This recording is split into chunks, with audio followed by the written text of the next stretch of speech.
Women and girls keep trekking to Arab destinations like Dubai, Saudi Arabia, and Qatar, among others, despite increasing cases of torture and deaths.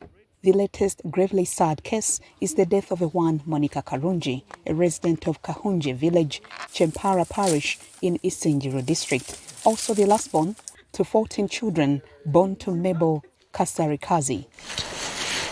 Her ordeal has been revealed in a documentary by BBC. Uganda's economy is cashing in on remittances from people like Karunji, who are the invisible pillars upholding most families. In July, Bank of Uganda indicated that remittance inflows more than doubled in the last decade, from 3.2 trillion shillings in 2015 to 5.1 trillion shillings, which is a 1.8 trillion shilling increase in absolute value. Activists are now calling for a thorough probe into the racket enabling human trafficking within government agencies, leading to the torture and death of those who dare to fend for their families abroad.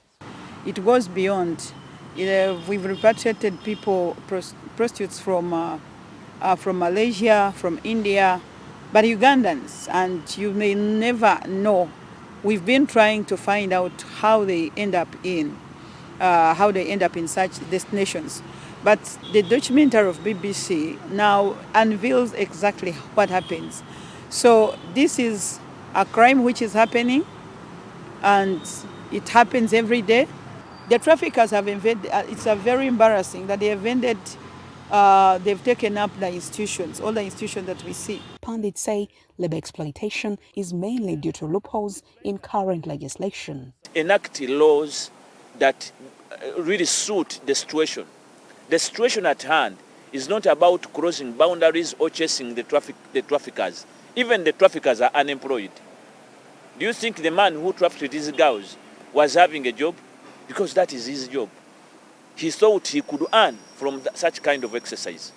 But if you know that unemployment is an issue, then the best law in place should be the employment law, or an act that looks at which direction do those who actually find themselves in such circumstances go.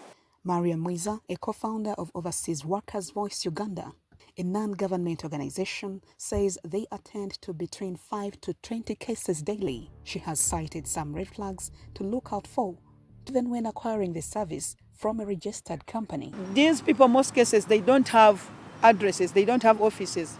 They'll tell you, meet me at a certain position, at a certain place. They normally don't allow this interaction every day. So those are some of the signs that really you'll see and know that your life could be in a danger, and the person you're dealing with is not a right person.